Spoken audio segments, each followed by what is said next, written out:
cuando se camine por las calles de las poblaciones de estas tierras, cuando se llegue a este templo en Bojayá, debemos recordar a las 119 víctimas violentas del 2 de mayo del 2002, cuando una bomba de las FARC mató a ancianos, mujeres, jóvenes y niños.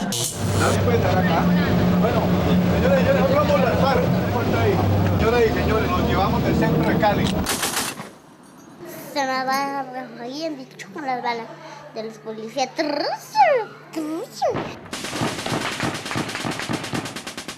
Llevan banderas blancas.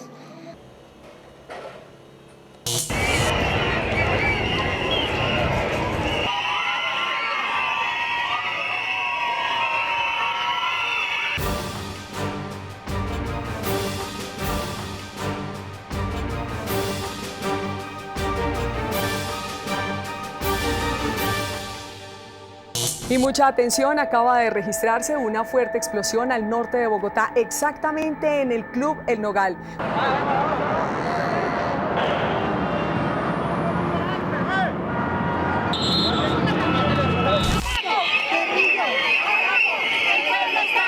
A mí me parece que el acompañamiento, la mediación internacional para temas como el de nuestro conflicto interno, como el de la libertad de los secuestrados, es muy importante.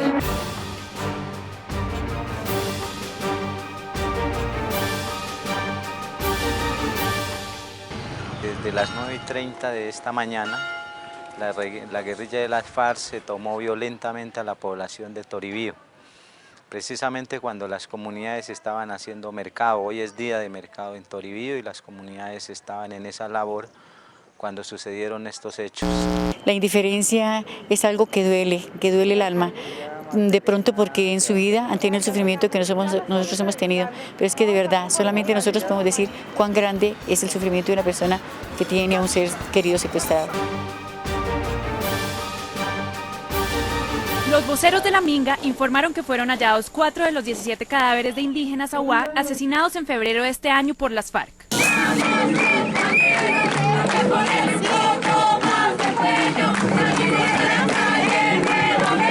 La vida en Colombia no se vende, se defiende.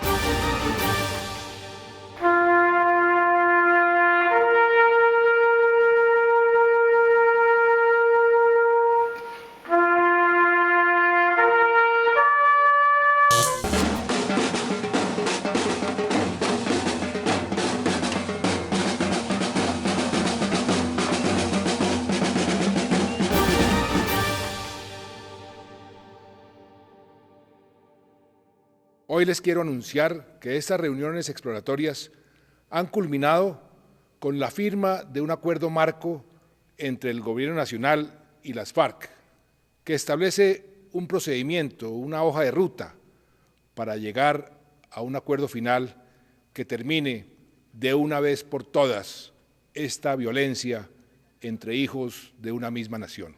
Y la paz es concretica, la paz es así, poder uno tener donde cultivar, dónde jugar, dónde estar con su familia. ¿Cómo se construye paz? ¿Cómo se hace paz? Fortaleciendo la economía campesina. Vea cómo vivo yo, en media hectárea de tierra y todo lo que tengo. Yo diría una frase única. El 2015 fue el último año en guerra, el 2016 será el primer año en paz, que va a vivir Colombia los últimos 60 años.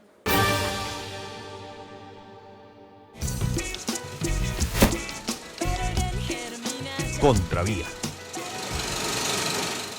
Esta ha sido una larga guerra, y una larga guerra muy degradada, donde la afectación ha sido principalmente a la población civil. La Comisión de Memoria Histórica, su balance es que por cada muerto combatiente hay 4 civiles muertos, y bueno, por cada afectación entre los combatientes hay miles de afectaciones a la población civil, el desplazamiento, el despojo de tierras.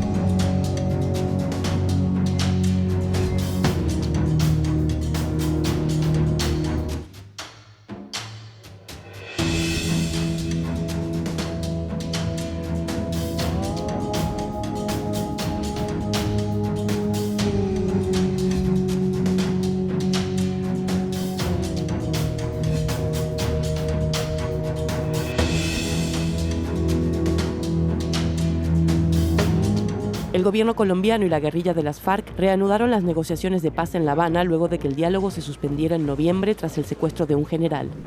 Inspirados en el derecho de gentes, tradición constitucional colombiana, y en homenaje a todas las víctimas ocasionadas en razón del conflicto que buscamos superar, y en consideración al trabajo que nos compromete cada día más con el espíritu trazado en la parte emotiva de la agenda de La Habana, y en atención a que creemos que hemos iniciado un recorrido definitivo hacia la paz, acompañado de un proceso constituyente, hemos resuelto declarar un cese unilateral al fuego y a las hostilidades por tiempo indefinido, que debe transformarse en armisticio. En el año 2011, las acciones mensuales eran de 179 mensuales en 2011. Es decir, pasamos de posibles 179 mensuales a 18 acciones. Significa una reducción cercana al 90%.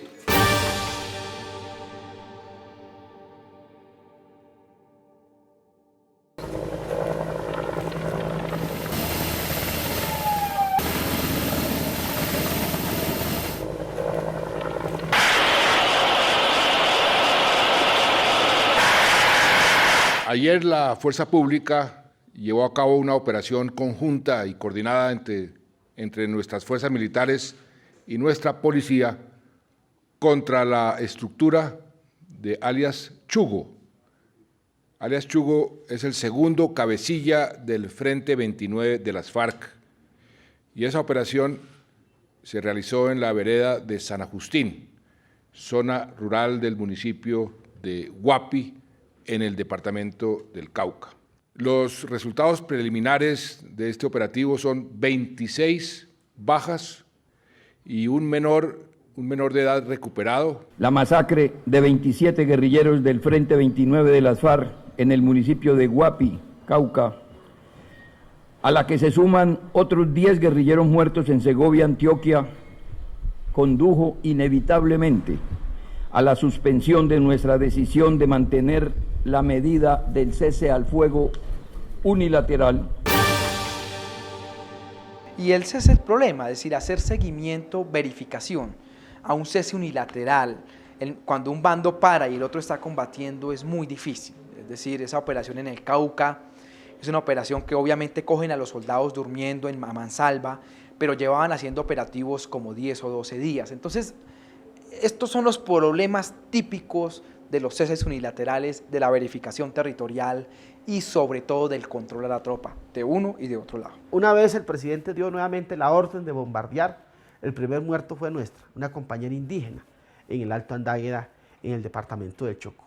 El país se indignó con los 11 muertos de los soldados, ¿cierto? Ahora la muerte de los guerrilleros. A nosotros este año, Juan Pablo, nos han asesinado más de 20 líderes indígenas y nadie ha dicho nada. Segundo dato, si comparamos 2014, los primeros 4 meses, porque vamos hasta abril en ese conteo, con los primeros 4 meses de 2015, Colombia se ahorró más o menos 15.000 víctimas, 602 muertos y heridos entre fuerza pública y guerrilleros y cerca de 14.000 desplazamientos. Es decir, 15.000 personas menos fueron víctimas del conflicto armado. Y vamos a ser entre los pobres, entre los empobrecidos, quienes vamos a seguir colocando los muertos. Quienes hoy están apostando por la guerra, lo hacen desde Bogotá, desde los clubes, desde los cócteles, pero somos nosotros quienes tenemos que poner los muertos. El tema de la paz no es un tema que está en ningún libro, ¿cierto? La paz es como uno coge una semilla de cualquier de sus árboles, echarla a germinar, verla crecer, verla desarrollar y verla dar frutos.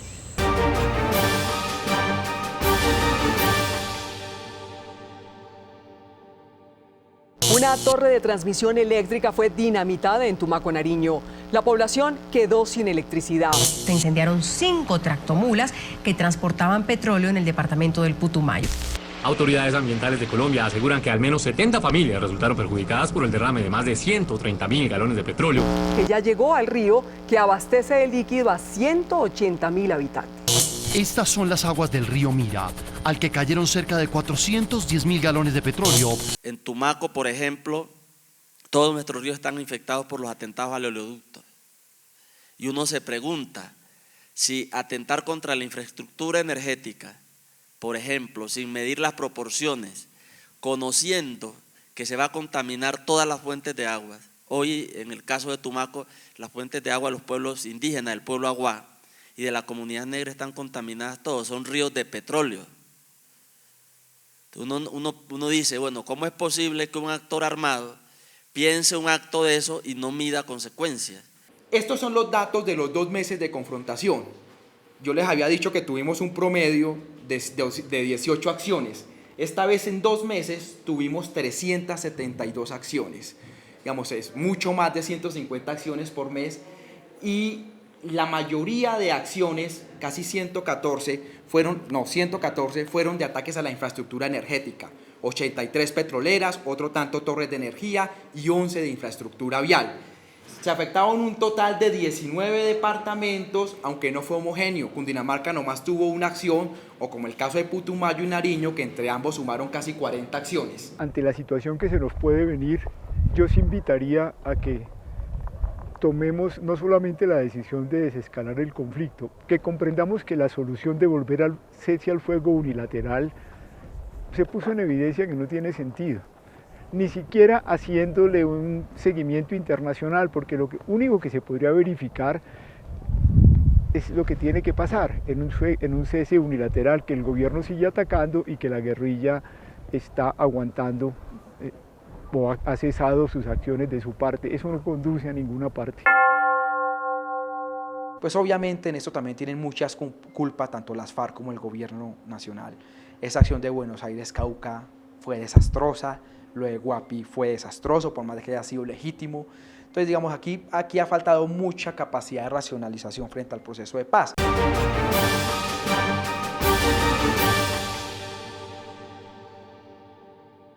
El Gobierno Nacional y la FARC-EP hemos alcanzado un acuerdo para que se ponga en marcha, una vez firmado el acuerdo final, la Comisión para el Esclarecimiento de la Verdad, la Convivencia y la No Repetición. En adelante, la Comisión, que será un mecanismo independiente e imparcial de carácter extrajudicial. La Comisión hará parte del sistema integral de verdad, justicia, reparación y no repetición que se ha de acordar en la mesa para satisfacer los derechos de las víctimas. Para ellas es muy importante la verdad, ¿no? Para ellas es muy importante la reparación, la no repetición y la justicia, paradójicamente, que todos asocian a la cárcel, para las víctimas ocupa un lugar secundario, porque ellas ante todos quieren rehacer su vida, rehacer la vida del tejido social. Nos sentimos, digamos, un tanto aliviados con el acuerdo de ayer, porque ahí nos está hablando de reparación, nos está hablando de no repetición, que es lo que anhelamos, nos está hablando de un contexto de justicia también. Y digamos, el país no refrendar estos acuerdos o este acuerdo final, las consecuencias serían muy graves. Bueno, hay quienes han dicho que mucha verdad puede resucitar odios y que entonces es mejor dosificar la verdad. No, al contrario, cuando la sociedad se deja a una lucha por las verdades, resulta que la memoria histórica y la verdad histórica e incluso la lucha por la verdad judicial se convierte en un factor de conflictos y de pervivencia de las violencias. Entonces es peor, llamar al olvido es asfixiar a la luz pública, pero permitir unas corrientes subterráneas que terminan explotando la sociedad. El olvido, la simulación, la mentira o el ocultamiento no son buenas plataformas para construir la paz.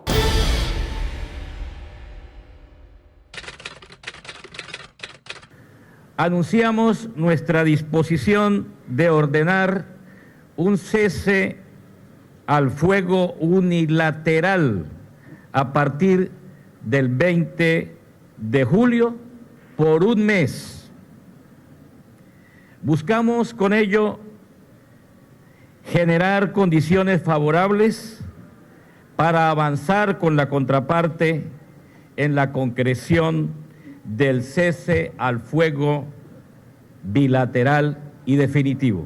Hay que tener en cuenta que aunque sí, esto va lento, hay que tener en cuenta que el tema de justicia transicional no es un tema fácil de solucionar. Estamos en el punto neurálgico. Una vez desempantanemos esto se acelera totalmente. Y yo tengo esperanzas de que esto está mejorando. La canciller Holguín está en la mesa por el tema de mujer, pero también por el tema de justicia transicional. Significa que ya pueden haber fórmulas. El gobierno norteamericano nombró al señor Aronson como delegado. El gobierno alemán acaba de nombrar otro delegado. Es decir, todo parece indicar que el ritmo de la mesa, aunque va lento, va bien. Hemos acordado crear una jurisdicción especial para la paz, que contará con salas de justicia y con un tribunal para la paz.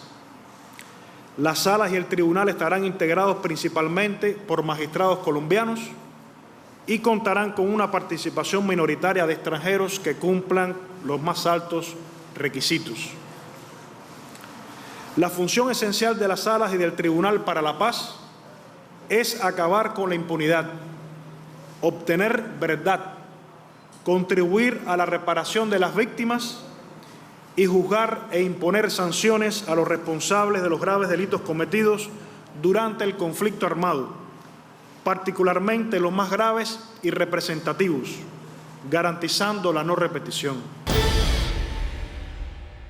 Y yo añadiría a eso el que se asuma también con seriedad y tranquilidad la justicia transicional, que es una justicia proactiva, es distinta de la justicia penal, que es una justicia que el victimario recibe y que se le impone como una pena. La transicional no, la justicia transicional es proactiva, es una contribución a la transición al país que todos queremos construir por actores que quieren participar en esa construcción. Yo diría que los puntos estructurales del acuerdo ya están más o menos convenidos. Falta un poco el tema de garantías de no repetición, el tema de concentración de tropas, de dejación de armas, los beneficios que usualmente tienen los desmovilizados, las garantías de reinserción, las medidas de seguridad, etcétera. Me parece que esto ya es más de carpintería. Los puntos más neurálgicos están ya casi resueltos, lo que hace pensar que esos 6 meses que han anunciado para terminar los acuerdos son aparentemente viables. Todos tienen que concurrir a la justicia transicional, pero la justicia transicional lo que tiene el énfasis es en la verdad. Lo importante es la verdad y ya se estableció una comisión de la verdad. Esa es la pieza más importante de la justicia transicional. Luego viene la reparación, luego el compromiso de no volver a incurrir en esto y sobre la base de eso, los que han delinquido y los que han cometido graves lesiones a la población pueden también tener penas alternativas. La posición de la Corte Penal Internacional es la de que no tiene reparos graves, reparos fundamentales al modelo de justicia transicional colombiana en lo que se refiere a centrar las investigaciones en máximos responsables y además a aplicar criterios de selectividad que implican exclusivamente la investigación de delitos de competencia de la Corte Penal Internacional. La Jurisdicción Especial para la Paz tendrá competencia respecto de todos los que de manera directa o indirecta hayan participado en el conflicto armado interno, incluyendo a las FARC-EP y a los agentes del Estado por los delitos cometidos en el contexto y en razón del conflicto, en especial respecto de los casos más graves y representativos. Las personas que se nieguen a reconocer su responsabilidad por tales delitos y resulten culpables serán condenadas a pena de prisión hasta de 20 años en condiciones ordinarias. A continuación, el presidente de los Consejos de Estado y de Ministros de Cuba hace entrega de los textos firmados al presidente de Colombia y al jefe del Estado Mayor Central de las FARC-EP.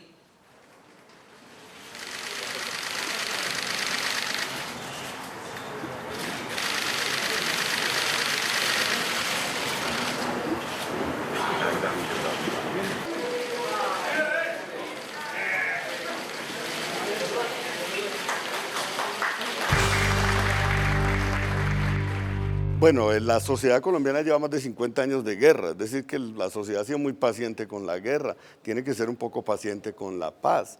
Yo creo que los procesos de paz tienen unas dinámicas, por ejemplo, negociar una fórmula de justicia transicional en la cual se garantice una fórmula de convivencia y a la vez derechos de las víctimas, teniendo en cuenta que los responsables del conflicto no son solo los señores de las FARC, sino también agentes de Estado, paramilitares y responsables indirectos, tiene una tremenda complejidad y hay que buscarle una salida. Hasta ahora, los diálogos de paz han sido unos diálogos, digamos, que han ocurrido lejos y desde arriba, y se han obtenido acuerdos. Ahora viene la parte importante del proceso, que es cómo desde abajo nos vamos a apropiar de ese lenguaje de paz, nos lo vamos a reinventar y cómo también vamos a inventarnos líderes nuevos, caras más jóvenes, lenguajes más frescos, que a todos los ciudadanos nos vuelvan a dar la confianza de que la política no les pertenece a ellos, a las dinastías, a los tecnócratas, a los expertos, sino que en realidad nos pertenece a nosotros. Bueno, ¿qué significaría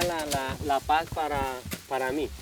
Bueno, donde todos los miembros de la sociedad tengamos cómo producir, cómo mantenernos en el territorio, que tengamos una estabilidad social y económica de todos los miembros de los Montes de María. Aquí no le preguntan a uno, oiga, ¿cómo se puede hacer la paz? Sino que dicen, la paz es esta porque el Congreso la definió. No, esto no es un pudín, la paz no es un pudín que se parte.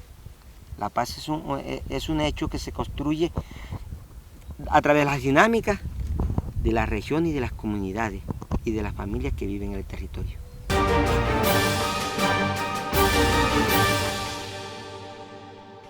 Votos a favor y 4 en contra, pasó en plenaria del Senado la conciliación del plebiscito. Por primera vez los colombianos, antes de terminar el primer semestre del año entrante, podrán ir a las urnas a votar sí o no al contenido de unos acuerdos de paz. El plebiscito, como quedó consagrado en la ley, es un plebiscito que no solamente es tramposo, sino que es mezquino con el pueblo colombiano.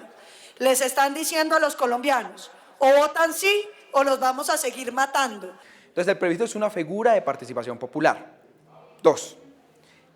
Esta es la primera vez, la única vez, no es legalmente necesario, jurídicamente nadie lo obliga, en que el gobierno decide consultar a la población sobre unos acuerdos de paz. Yo creo que el tema es que el presidente se le fueron las palabras, soltó la boca más de lo que debía y se comprometió a lo que no era necesario. O sea, no hay ninguna ley que diga que antes o después de la firma de un acuerdo de paz hay que hacer un plebiscito. 3, en todo caso el gobierno se comprometió y todo parece que va. El plebiscito entonces es una pregunta única donde muy seguramente será ¿está usted o no de acuerdo con los acuerdos de paz firmados en La Habana? Por un sí y por un no. Pero es de una importancia muy grande. Si bien, digamos, jurídicamente no es vinculante, si el plebiscito no se gana o se llega a ganar por muy poco, pues esto va a ser una derrota política dramática. Entonces hay que básicamente meterse en una campaña muy amplia. ¿Para qué? Para que se dé un respaldo popular a esos acuerdos de paz de La Habana. El plebiscito es una consulta que le hace el gobierno nacional a los ciudadanos para tomar una decisión. Y en ese sentido, respecto al plebiscito para refrendar la paz, ¿piensa votar y lo hará por el sí o por el no? Voy a votar por el sí, estoy de acuerdo con el proceso de paz que actualmente se está llevando. Y ahí dicen, no, a esto le falta una dosis de popularidad. El presidente Santos ganó en 2014 en una polarización sobre el proceso de paz y ganó bien y ganó abiertamente. Ese es el referendo por la paz. Los colombianos le dieron el mandato de la paz. Yo preferiría que lo hiciera el Congreso. El plebiscito sí. ¿Votará por el sí o por el no? Por el sí. ¿Por qué? Porque digamos que es la forma más rápida de acabar con el conflicto. Aquí no se le está torciendo el cuello a ninguna constitución, ni haciendo ningún tema ilegal, ni nada. Lo que se hace es bajar el umbral, porque antes las campañas jugaban era la abstención. Lo que ahora esto obliga es que el sí obviamente va a hacer campaña y a los del no, esos que son enemigos del proceso de paz, que no les gusta, que iban a jugar desde abajo, escondidos en la abstención, ahora tienen que salir a hacer campañas por el no. Yo creo que la sociedad colombiana ya tiene bien de 50 años de guerra, hay que buscar un camino para terminar esta guerra, hay que abrir negociaciones con el ELN, hay que buscar alternativas con bandas criminales, el fiscal ha propuesto fórmulas de sometimiento a la justicia y ese tipo de figuras, hay que buscar un cierre del conflicto para que esta sociedad pueda encauzarse hacia una normalidad de democracia y para que pueda abrirse campo a la promesa de la paz territorial, que es lo que los afrodescendientes, los indígenas y los campesinos esperan, porque ellos son los sectores de la sociedad colombiana más discriminados, los sectores más excluidos y desafortunadamente los más golpeados por el conflicto. El origen de la pregunta es el reconocimiento de que si en verdad vamos a construir una sociedad en paz, lo cierto es que tenemos que imaginarnos esa sociedad de nuevo, tenemos que inventarnos un lenguaje nuevo, tenemos que darle un contenido diferente a la palabra paz. La palabra paz no puede ser solamente que un grupo que antes estaba en armas se desarme y se desmovilice, sino que tiene que potenciar a cada uno de los ciudadanos bogotanos y colombianos para que nos demos cuenta que sí tenemos las herramientas para hacer de la política una política al servicio de nosotros, la gente común, la gente decente. Es que la gente común a veces puede hacer cosas muy poco comunes.